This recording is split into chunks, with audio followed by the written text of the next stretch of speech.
I'm John. And I'm Keith. And this is Flumadiddle. A somewhat reliable source of information for most things, Keith. Most things, John. Most things. Let me ask the audience right here, right now, if you could have one of the following superpowers, what would you want? All right, A, number one, being able to read large books in about an hour and remember every detail almost perfectly. Yep, I'll take that one already. All right, number two, being a human GPS, being able to give perfect directions between any two cities in the world.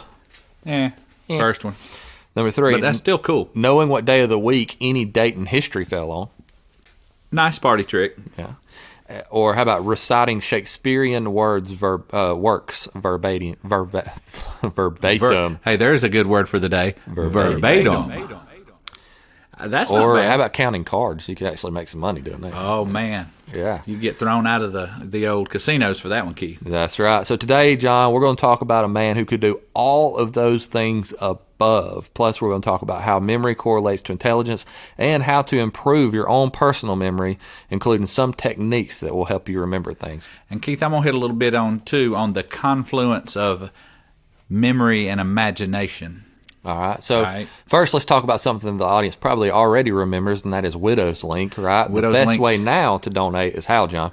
The best way now is to go to our website, doyouflumadiddle.com, and sign up for our premium Flumadiddle content. That's right. Which all of those proceeds for that first year will go to Widow's Link. Yeah. And by the way, Keith. And you get all kinds of cool stuff. Oh, man, yeah. So you get to donate to the widows. You get to hear all our extra content. And our quizzes, our situation excellence. Right. Original music. Yeah, absolutely. A lot of cool stuff. I've had fun recording that stuff, so I know you're going to have fun listening to it. Plus, I have a discount card for locals. For our local folks here in the Gadsden I am area. working on getting something that's nationwide for those who are not local that'll try to be equivalent to that. So you're going to get something, though, for signing up. We are bad.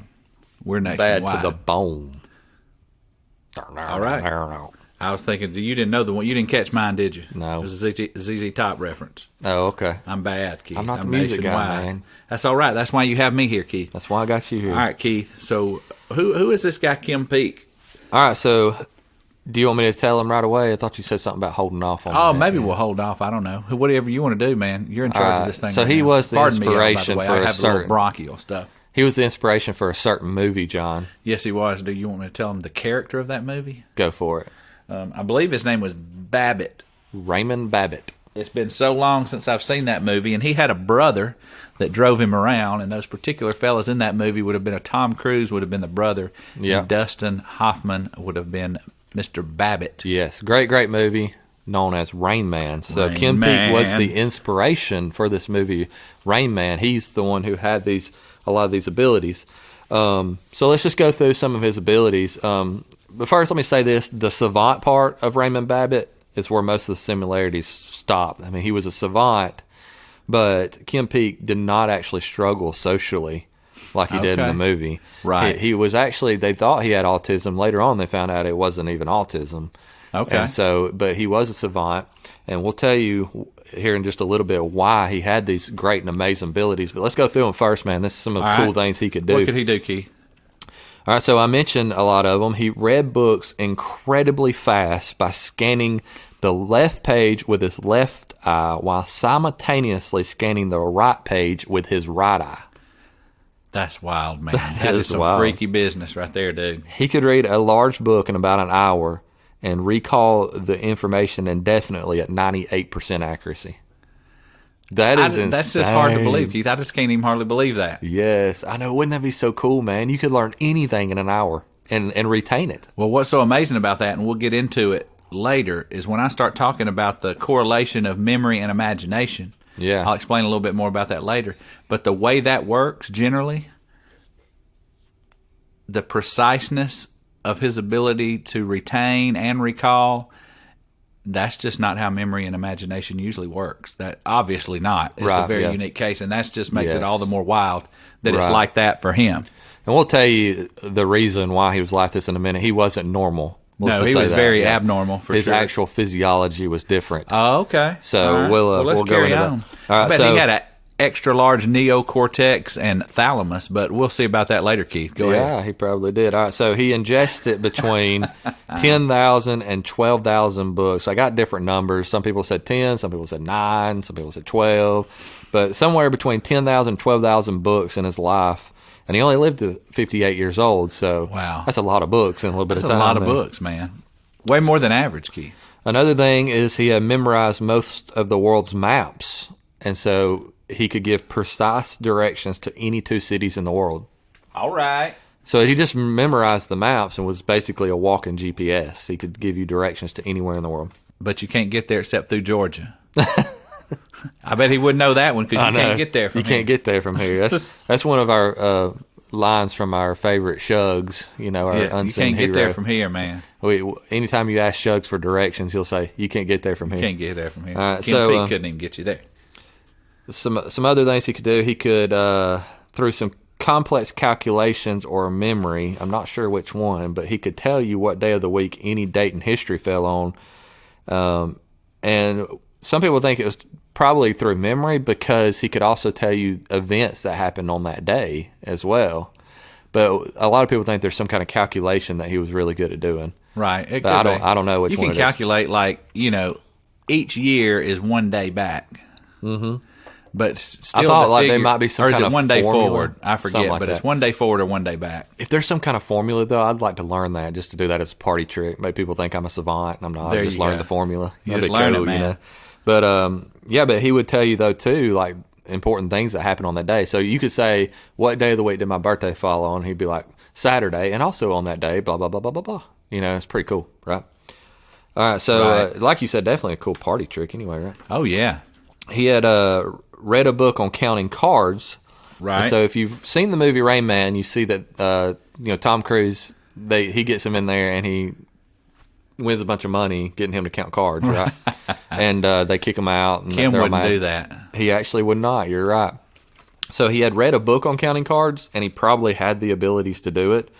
And the director of the movie Rain Man actually tried to get him to go into a casino and just try it and see what it was like so that he could kind of get a feel for it for directing his movie. And he wouldn't do it. He said that it would be unethical to do that with his abilities. Well, that's pretty neat. Yeah. All right, so let's see. Also, that last one, kind of another big party trick. Yeah. So he could recite an entire Shakespearean work, from to be. Yeah. Like all of Romeo and Juliet, just recite it word for word. All right. Pretty neat. Right on. That'd be a good party trick, too. All right, so. Gather round, little children, and let me tell you a story. Here's the thing, though. It's kind of a trade-off, right? Right. Man, you can't have a lot of power in your car and get good gas mileage. Exactly. You just can't do both, Keith. There's always a trade-off. There's always a trade-off. So he did have some disabilities. Believe it or not, his IQ was around 87. Wow. Which is low average. Yeah, it is. Yeah. He had trouble with motor skills. He didn't learn to walk until he was about 4 years old, and then it was kind of a side gate walk for a while. Right. He required help doing a lot of basic things, such as buttoning his shirt. His dad took care of him his whole life. So not his brother. No, not his brother. Yeah, his dad took care of him. So, I got you. So there's kind of a trade-off there. So that kind of leads into the next thing. How was this? You automatically assume that memory has something to do with intelligence, but we're going to talk about that correlation here in a little bit. Right. That's part of what you studied, John. Let's do it. This is how he did it, though. Like I said, his physiology was actually different than ours. He was a natural split brain person. So the connection between the right and left hemisphere of his brain wasn't there. And when this is done by procedure, it can cause a number of issues, especially personality issues, like even split personality. But since he was born this way, he didn't seem to have those kind of issues. But however, his motor skills were obviously affected. Right.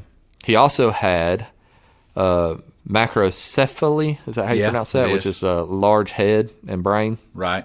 And his head and brain size, though, some people do think that even though head size, brain size doesn't necessarily convert to more intelligence, it can, however, convert to more storage space. Yeah, I wonder about that, because I read about some of that where, some of the brain science stuff is certainly at this point not definitive. Right. And there are those philosophically who are not sure about the whole hard drive thing where there's some memory stored on some sector. Yeah, it's that weird. There's an actual brain process going on by which you're reconstructing events in your past, but that your brain is not physically accessing a certain storage part of your brain. Right. Which, in that case, it wouldn't matter if you had a big head, like you, Keith Clay. My head ain't that big. Oh. I have a normal size head. Well, were we ready to dive in a little bit of the intersection? So, all right, so what was of interest to me is, and this kind of this is kind of an aside. It's not an aside. It's connected here with Kim because of his incredible memory.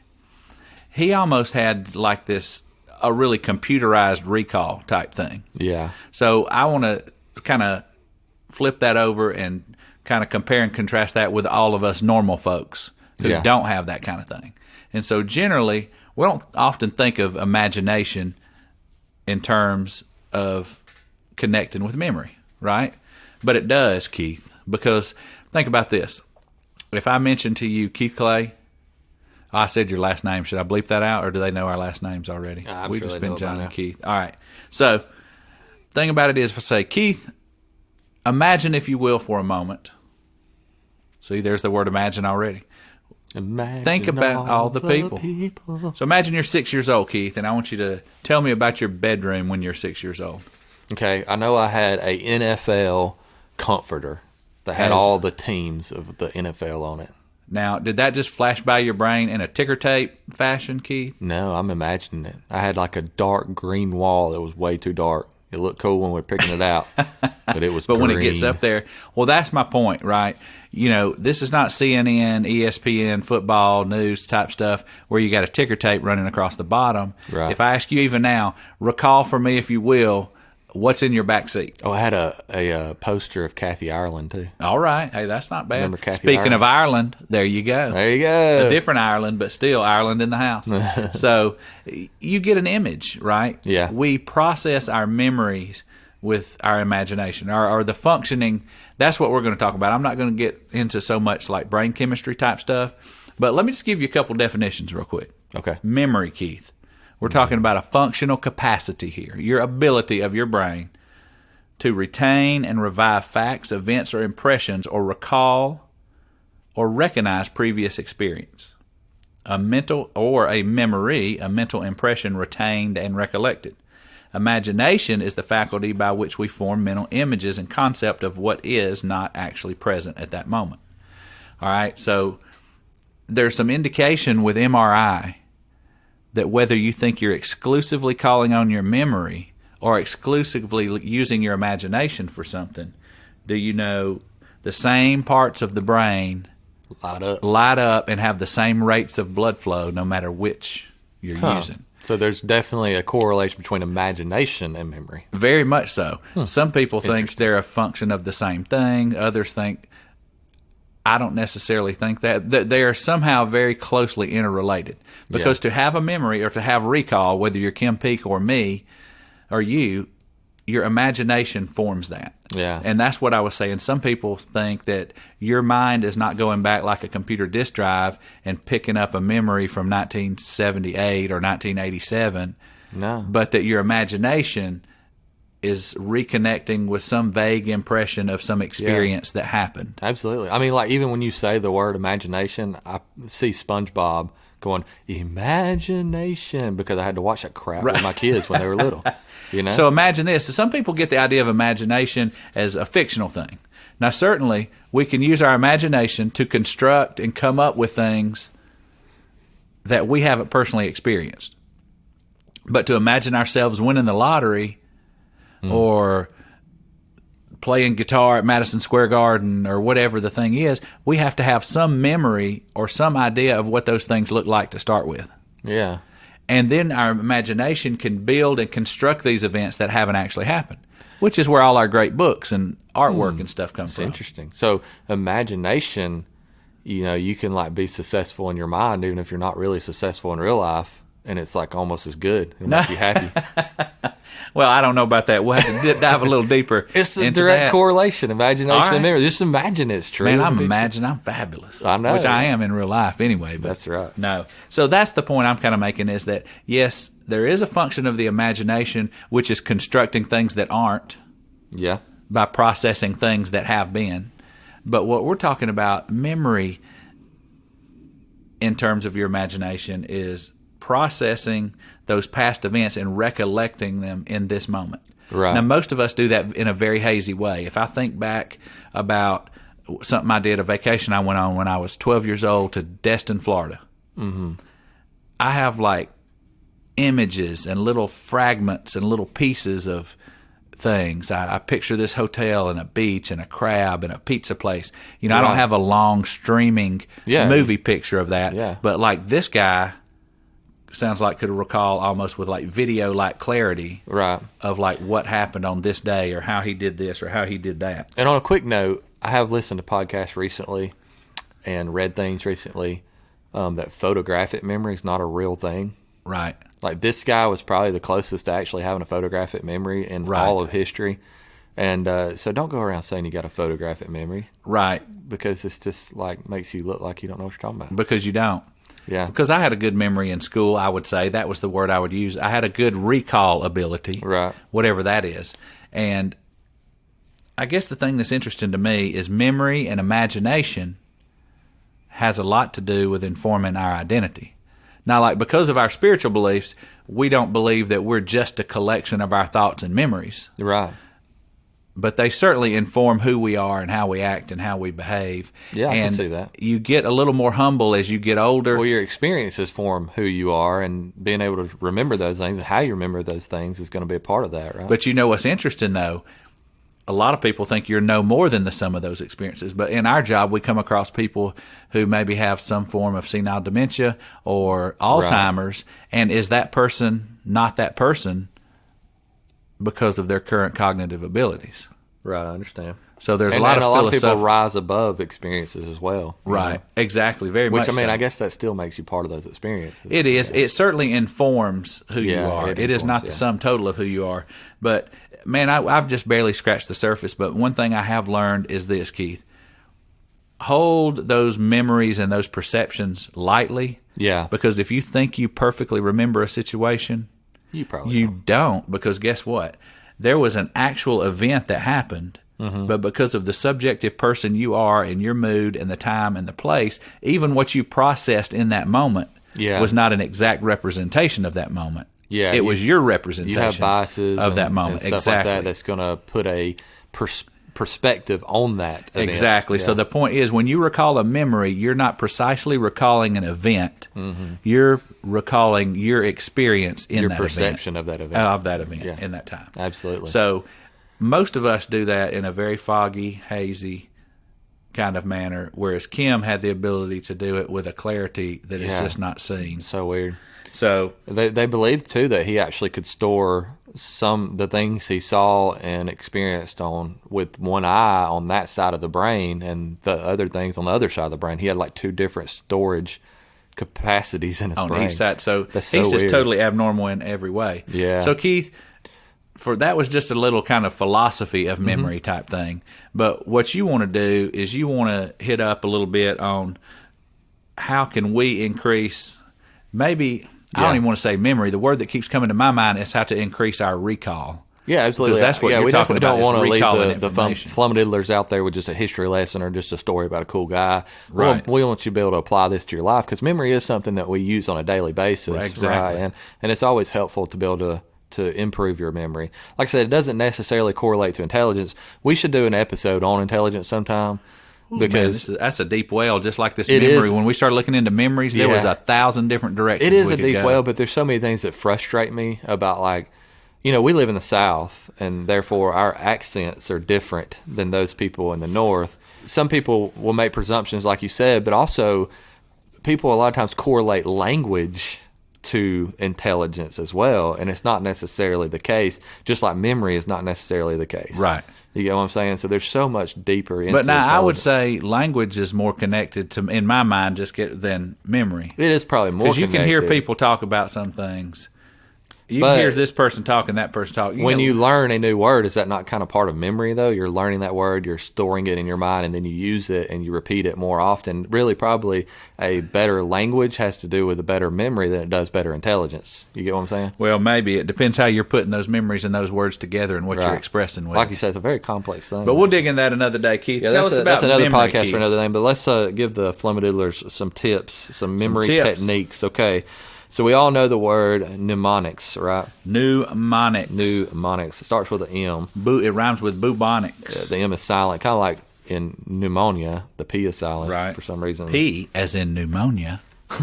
For some reason in mnemonics, the M is silent. But anyway, so we have a bunch of different ones. Now, let me just tell you this. This is not an exhaustive list. They have what they call memory tournaments and stuff like that. They have so many things. You know that, Keith. Yeah, they're everywhere. But like, there is a such thing as memory tournaments and stuff like that where people like try to compete with each other with their memories, and those guys have all kind of different techniques that are not very common. You know what I mean?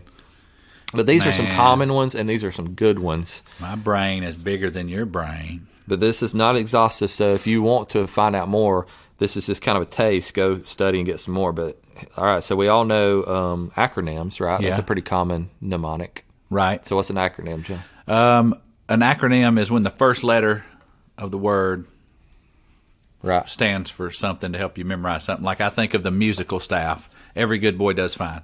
Well, that's actually an acrostic. Well, never mind. An acronym would be like if I said... Well, look, Keith, can I say something? Yeah. I'm your somewhat reliable source of information. Yeah. I'm not entirely reliable. Let's just say I wanted to remember that we're having a singing party on New Year's. I might remember the acronym JON, Jingle on New Year's, right? Okay. JON.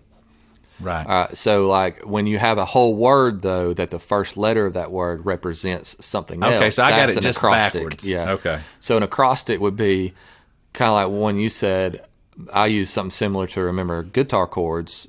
Or the strings. The guitar From Low to strings, High. yeah. Not chords, the strings from low to high. Eat a dead goat before Easter.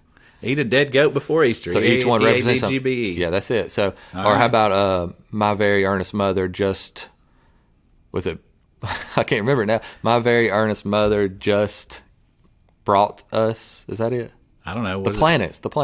Oh, I don't know, man. I Just made us pizza. That's it. All right. Our something very like earnest that. mother just made us pizza. Yeah. Just. Didn't they take Pluto out a couple of they times and did. put it back It's still a in? So, planet. Jay, I don't even think that's right. My very earnest mother just. y'all excuse me. What's I've had a after little Jupiter? bronchial. What's after Jupiter? Oh, you don't want to. Probably Uranus. Is it Uranus? I don't know. You asked me, man. I'm sorry. Look, Uranus is a planet. I don't care what they say. I don't Always care. was, always is. There you go. All right. So, anyway, so we got acronyms, acrostics. You got rhymes. Rhymes. You ever use rhymes to remember things? I have. I don't have one right You off don't the have top of my one head. right off the top? Okay. Don't make me bust a rhyme freestyle right here on the mic, man. Come on. So here's some other ones that are less known. The storytelling technique. So make a story to remember a list of things. So like an example of that, well, say you wanted to remember the list of like the scientific, classifications. Yeah. Kingdom, phylum, class, order, family, genus and species. species. Yeah. So you might say something like, in the kingdom, phylum is a matter of class, but order is a matter for family. And genus, what is it? Genius. Genus. It's not genius. Genus. It's spelled wrong in this thing. Okay. Genus. And genus lies in species. Let's say it again since I screwed it up. In the kingdom, phylum is a matter of class, but order is a matter for family, and genus lies in species. So you would remember that, and that would help you remember that list, right? Gotcha. Okay. So that is a storytelling thing. It's like a sentence or something like that.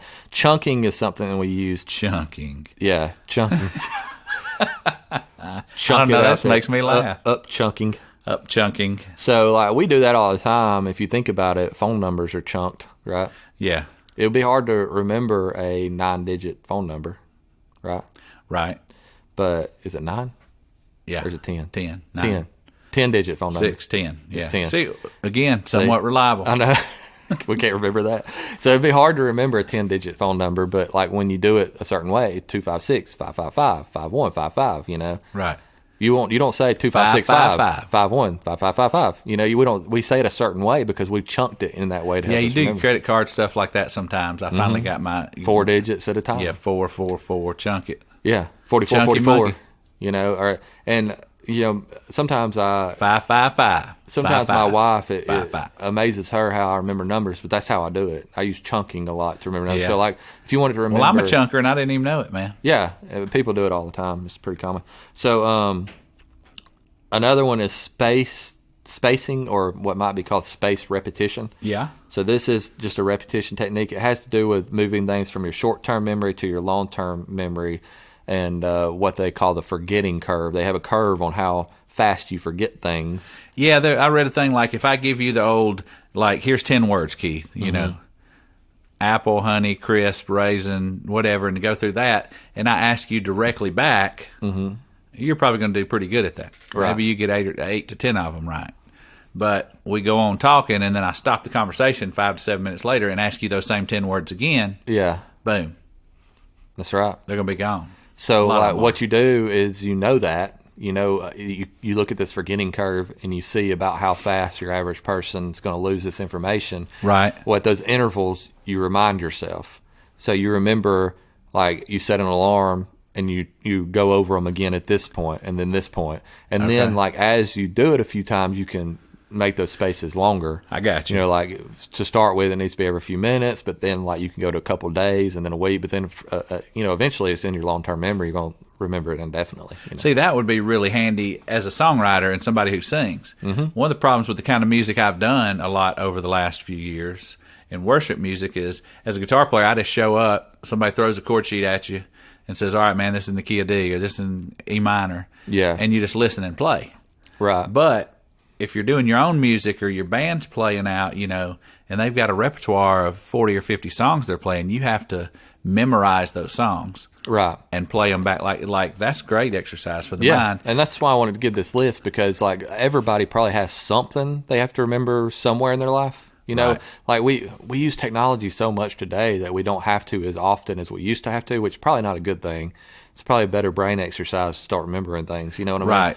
But put it to a beat and a melody, and you'll really remember it. Even with technology, it's like you're talking about with music, and I do the skits for kids on Wednesday nights. I have to remember the script, right? Right. And I can't use technology for that. Well, actually, I do. We have them on the screen, but I don't like to rely on the screen on the teleprompter because it's out half the time. You know, not half the time. It's more reliable than that, but sometimes 40% it's of out. the time it's out. Yeah, 75%. But that one time that I didn't remember lines, it's going to be out. You know. Bam. So, but anyway, another one is the Loki method or memory palaces. Yeah, that memory palace thing is just like a little too much to me. I don't know. I'd like to give it a shot anyway. I haven't really tried it enough. So it's basically this idea where you construct this palace or this dwelling place or this building, right? But it needs to be something familiar, like your own house. Okay, and then you place objects in the room. Right. In your mind. So maybe in the back room, especially music, I place all the music equipment, and I remember these 5 pieces of equipment. Right. Whatever. But there's a list of things you need to do first before you start doing that. First of all, you need to choose a palace, like your home or whatever. But then you need to really get familiar with it and list distinctive features that you want to be in your mind. Because you're not going to remember everything about your house, right? Not every detail. Show link, Keith. But you've got to remember certain details so that you can associate the things you want to remember with those. Right. But the thing is consistency, not accuracy. So I might remember that there's a table in the corner of the studio, right? Right. But I may not remember that there's a record player right beside it, but I just need to remember that table every single time consistently. Right. I don't need to ever put the record player in there if I'm not going to the first time. So be consistent with that, and then as you want to remember something, you just associate those items in your palace. So, like, later on, I'd put something on that table. Now, in all of these tips, that's the last one we got here, all these tips, to enhance the effectiveness of them, use emotion. We remember things more if it creates an emotional response, right? So, in other words, fear. Let me give you an example, man. You ever had an inappropriate dream with somebody that you're not attracted to? Probably, yeah, sure. So I'm sure we probably all have, right? Yeah. That's the one thing that's going to like haunt you for the next 2 weeks. Why? Because it induced an emotional response. It was gross, you know, it's disgusting. You're like, and you can't get it out of your head, but that's why. Because you didn't want to have that dream. It just happened, right? And so like that had an emotional response to it. So actually they say some of these people I was listening to that do these competitions and stuff, they will do something very like grotesque to remember somebody. Like when they remember somebody's name, they might like see his head get cut off or something like that. Oh my gosh, just these crazy things. I know it sounds absurd, I know, but that's why they remember it. Oh, yeah. I remember when Bob got that screwdriver shoved through his eyeball. Hey, Bob. Yeah, so his name might be like Bob I. Smith or something, you know, and you want to remember the word I, and so you see the screwdriver in his eye, and oh my gosh, you're going to remember it, right? Oh that's my just gosh, disgusting. Steve. Now you know me. I have a very this strong one guy, imagination. Yeah, but this one guy I was listening to, it seemed like violence was the thing that actually, John, because you're kind of like you call yourself a softie, probably violence would be one that you remember a lot because it's going to evoke an emotion to you that you don't. It's an uncomfortable thing, right? You don't like it, but that's why you'll remember it, right? So the only thing I want to add on to this, John, is just in closing. What's weird about this is when I use one of these devices, I feel like I haven't remembered it.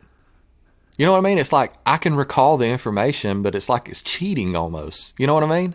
It's unethical, Keith. I don't know if you should do it. You get what I'm saying, though? You get what I'm saying? It's like I had to go through the system in my mind to get it, so it's almost like I feel like it ain't stored. Right. You know what I mean? That's weird, ain't it? Strange, man. Yeah. All right, Keith. That's it. All right, hey, I encourage everybody to do this. Pick a good memory. Yeah. Any good memory from your childhood, from getting married, your kids, whatever. Pick a good memory. If you have any rough times this week, man, we talked about grief and memories. You know, you can actively think upon certain things or actively recall or imagine certain things to replace unpleasant thoughts in your mind.